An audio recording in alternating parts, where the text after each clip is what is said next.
Baik, assalamualaikum warahmatullahi wabarakatuh. Dari PWFA dengan NIM akhir 2043. Di sini saya akan menjelaskan dengan terkait proses pengerjaan dari tugas 2 dan tugas 3 praktikum PWF. Yang pertama, kita akan menjelaskan dari tugas 2 terlebih dahulu di bagian main. Jadi, di baris line kedua ini adalah digunakan untuk mengkoneksikan file main tugas 2 dengan file PHP eksternal, yaitu function tugas 2.php. Kemudian URL get ini untuk mengambil nilai parameter URL dari string query get.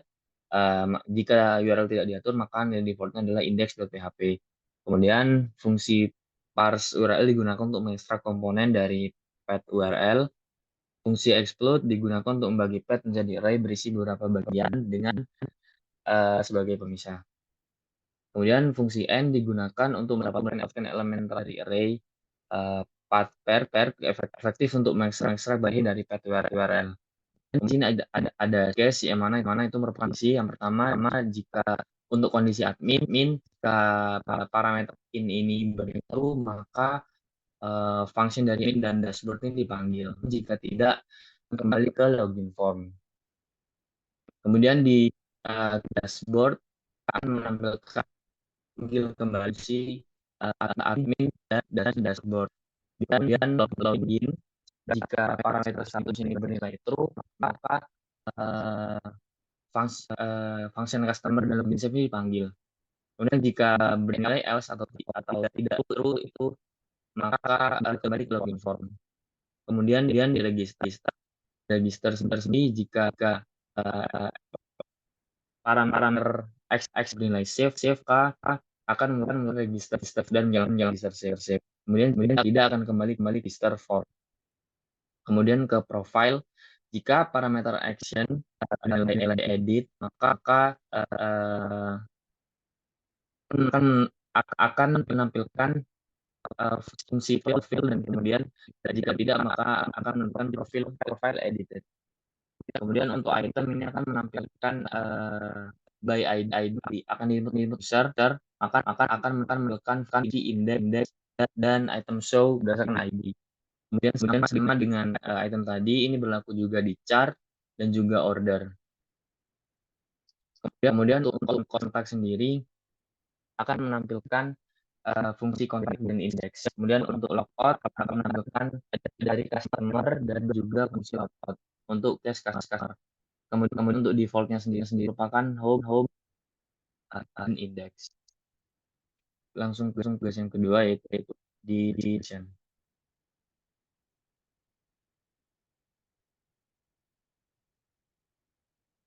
Nah, di sini ini ada beberapa. Pertama, class admin. Yang pertama, adaptation dari logo form ini menampilkan tag dari admin.php.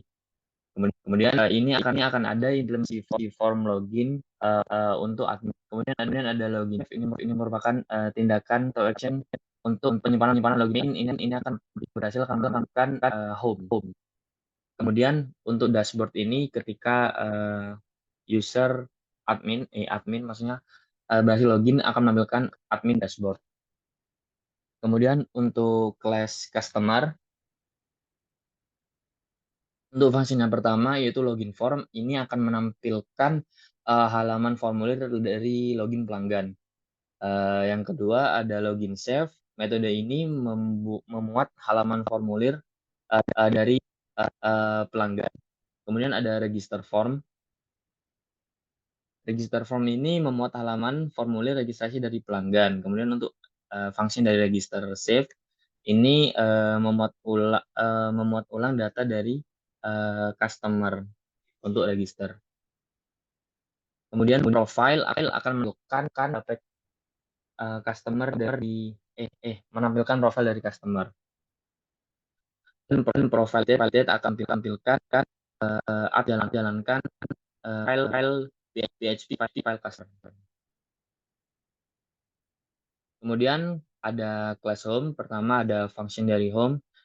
Metode ini memuat halaman utama toko atau home PHP yang berada di direktori view shop home PHP. Kemudian selanjutnya ada class item. Class item di sini halaman index berada di direktori view shop. item.php. Kemudian ada function show di sini untuk memuat halaman detail dari item. Untuk selanjutnya ada kelas chart. Metode ini memuat halaman keranjang belanja atau cart.php yang berada di kategori view shop. Kemudian selanjutnya ada kelas order. Kelas order di function index memuat halaman indeks pesanan yang berada di direktori view.shop. Kemudian ada function show. Di sini memuat halaman detail dari pesanan yang ada di folder view dan juga shop. Kemudian untuk kontak dapat function index ini halaman kontak berada di direktori dari folder view juga folder. Selanjutnya ada user. Kelas user ini fungsinya untuk logout. Jadi implementasi proses logout dan menjalankan kembali view forms customer login.php. Mungkin itu saja untuk tugas 2. Kita akan lanjut ke tugas yang ketiga.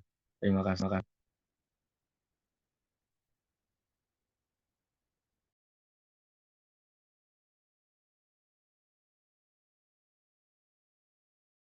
Baik, selanjutnya kita akan menjelaskan dari tugas 3, yaitu membenahi codingan yang ada di GitHub Mas Radian. Oke, untuk yang pertama di abstract, di sini saya akan menjelaskan dari atas. Di abstract static function select itu merupakan metode untuk mengambil semua data dari tabel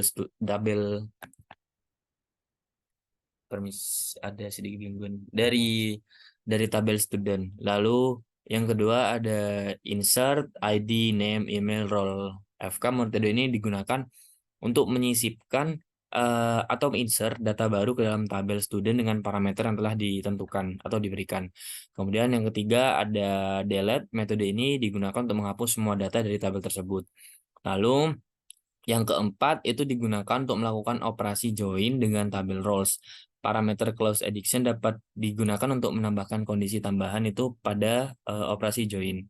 Lalu yang kelima ada function abstract static function fresh, itu digunakan untuk mengembalikan data ke keadaan awal. Lalu ada select by ID, digunakan untuk mengambil data dari tabel student berdasarkan ID yang diberikan.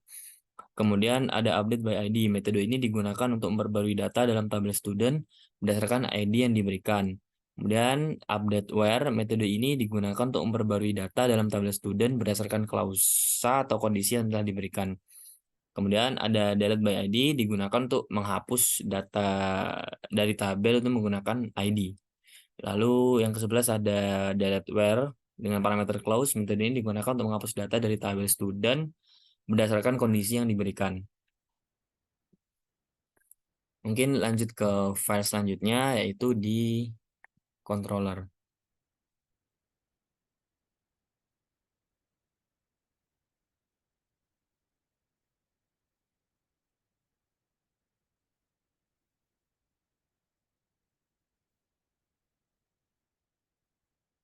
Baik, di controller di bagian ini, di static function get roles ID, kode ini digunakan untuk menampilkan data by role ID. Kemudian di sini kita memanggil metode join roles dalam class student dan mengambil data siswa sesuai dengan ID yang relevan. Kemudian echo JSON encode ini digunakan untuk merubah data siswa ke dalam format JSON dan mengirimkannya sebagai respon ajak. Kemudian di echo JSON ini digunakan jika ID atau peran tidak valid. Jadi begitu untuk controller. Selanjutnya untuk models. Nah, jadi di kode yang tidak lengkap tersebut kita diinstruksikan untuk melengkapi kode yang belum lengkap. Jadi yang pertama ada select by ID. Metode ini tuh digunakan untuk mengambil data siswa berdasarkan ID-nya. Kemudian untuk select function yang kedua itu select where. Ini mengambil data dengan kondisi. Nah, untuk global count ini digunakan untuk menghubungkan data ke database, sedangkan SQL ini merupakan query yang digunakan untuk menjalankan function ini. Jadi kalau di sini ada select from student where ID bla bla bla, dan ini select from student where kondisinya apa begitu. Kemudian pada line 94 ini digunakan untuk mengambil parameter ID ke dalam pernyataan SQL, dan kemudian di get result ini mengambil hasil query dari SQL.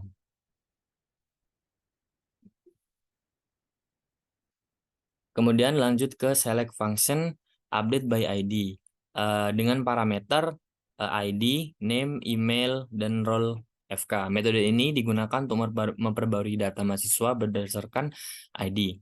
Menggunakan variabel global count untuk menggunakan data ke database. Kemudian dengan script SQL berikut. Dan kemudian ini digunakan untuk mengambil nilai parameter ke dalam query SQL. Kemudian script dijalankan.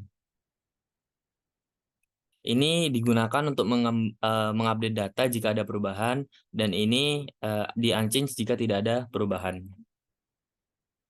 Kemudian di function update where ini merupakan update dengan kondisi, dengan parameter kondisi, nama, email, dan juga role FK. Sama seperti tadi, global count ini digunakan untuk menghubungkan ke database. Kemudian SQL ini merupakan script SQL-nya.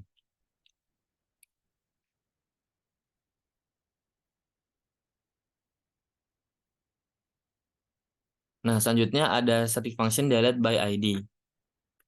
Metode ini digunakan untuk menghapus data mahasiswa berdasarkan ID, menggunakan seperti tadi variabel global count untuk menghubungkan data ke database. Kemudian subquery-nya dari delete. Nah, bin param itu digunakan untuk mengisi nilai parameter ID dalam pernyataan SQL.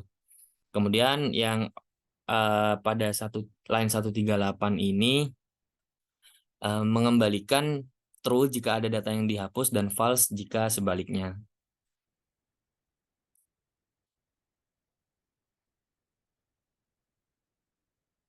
Di bagian sini.